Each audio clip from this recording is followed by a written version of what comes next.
ओम गंग गणपतये नमः। मैं डीएन गुप्ता एस्ट्रोलॉजर पामिस्ट आपका एस्ट्रो इवेंट्स में स्वागत करता हूँ।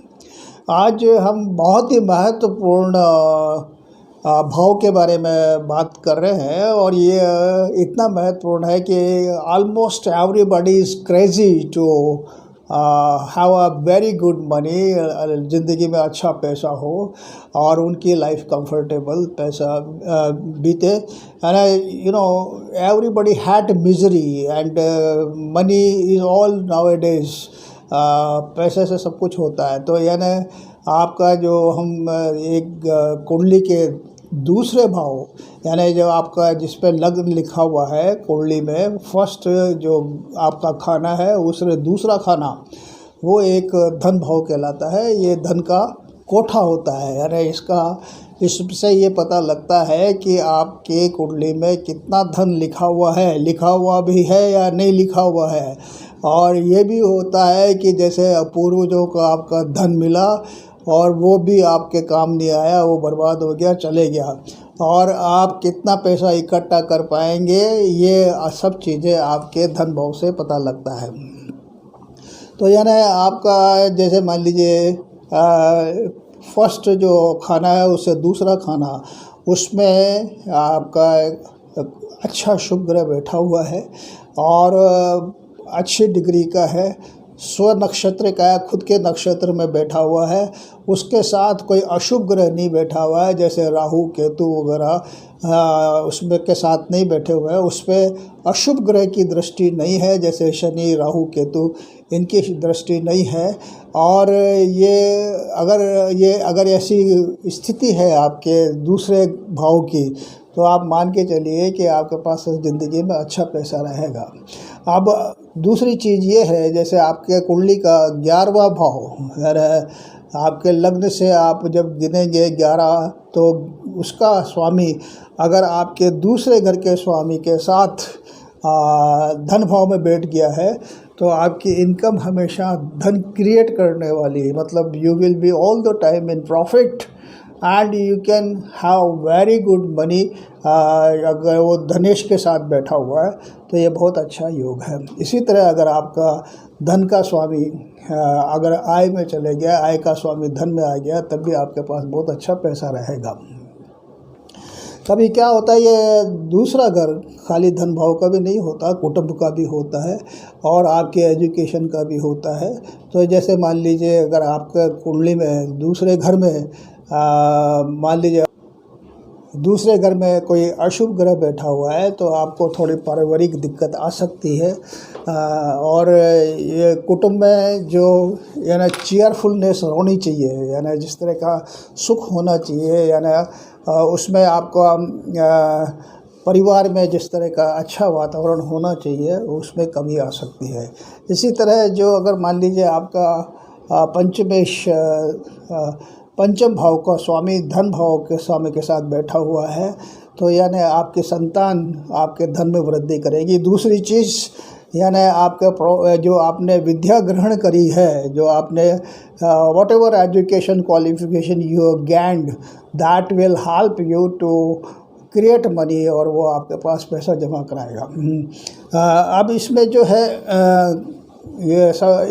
अब इसमें जो दिक्कत आती है उन लोगों को आती है, जैसे दूसरे घर का स्वामी अगर मान लीजिए 6th हाउस में चले गया और या 8th हाउस में चले गया या 12th हाउस में चले गया, तो such people face extreme problem to accumulate the money. वो बैंक बैलेंस बनाने में दिक्कत होती है, पैसा जमा करने में दिक्कत होती है। और दूसरी ये एक बात और बता दूं मैं आपको, जैसे आपका धन भाव पे अगर अष्टम भाव में शुभ ग्रह बैठे हुए हैं और उसकी दृष्टि धन भाव पे पड़ रही है, जितने शुभ ग्रह बैठे हों उसकी दृष्टि अगर आपके धन भाव में पड़ रही है, तो हो सकता है आपके इतने सोर्सेज ऑफ इनकम हो जाएं। और दूसरी चीज़ वो आपको पैसा जमा करने में मदद करें। अगर मान लीजिए आपका धन भाव का स्वामी छठे घर में चले गया और राहु के साथ बैठ गया, या अष्टम में तो फिर भी ये क्या है कि दूसरे घर को देखेगा तो इतना नुकसान निकलेगा, लेकिन 12वें घर में चले गया, वो राहु केतु वगैरह के साथ बैठ गया, तो आपने जो आपके पूर्वजों का पैसा आपके पास जमा है, जो आपके पास पैसा जमा है, वो आप खो सकते हैं। ऐसे आदमियों को बहुत सावधानी बरतने की ज़रूरत होती है कि जब भी वो इन्वेस्टमेंट करें तो बहुत बुद्धिमानी से सोच समझ के करें, क्योंकि उनका पैसा निकल सकता है। अब जो आपका ये धन भाव में जो जितने शुभ ग्रहों की दृष्टि पड़ेगी उतना ही आपका पैसा ज़्यादा होगा। Everybody is crazy to have more and more money in life, but that is possible when your horoscope speak like that। अब ये कभी कभी ये होता है कि आप किसी को पैसा उधार दे देते हैं और मतलब है जो वो पैसा चुकाता नहीं है, वो आपका पैसा खा जाता है, या वो अगर देता भी है तो टुकड़े टुकड़ों में देता है। उसका रीज़न ये है कि आपका धनेश 12वें घर में चले गया, या आपका राहु धनेश के साथ धन भाव के वाले में धनेश मतलब धन का जो ग्रह है उसके साथ बैठा हुआ है, तो ऐसी दिक्कत आती है। तो मैं चाहूँगा कि आप अपनी कुंडली खोल के देखें और उसमें देखें कि आपका दूसरा घर, second house of your horoscope, उसमें कौन सा ग्रह बैठा हुआ है और वो आपको कितना पैसा देगा। दूसरी चीज़, जो आपका जो सेकंड हाउस है वो आपकी वाणी का भी है।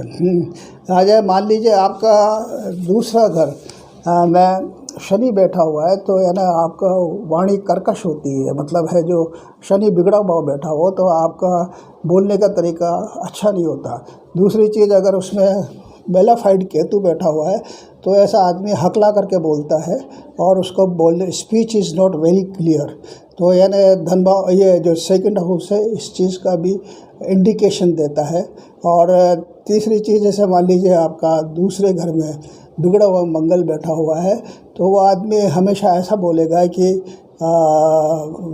लोगों को सूट नहीं करेगा और वो कोऑर्डिनेशन करने में दिक्कत आएगी।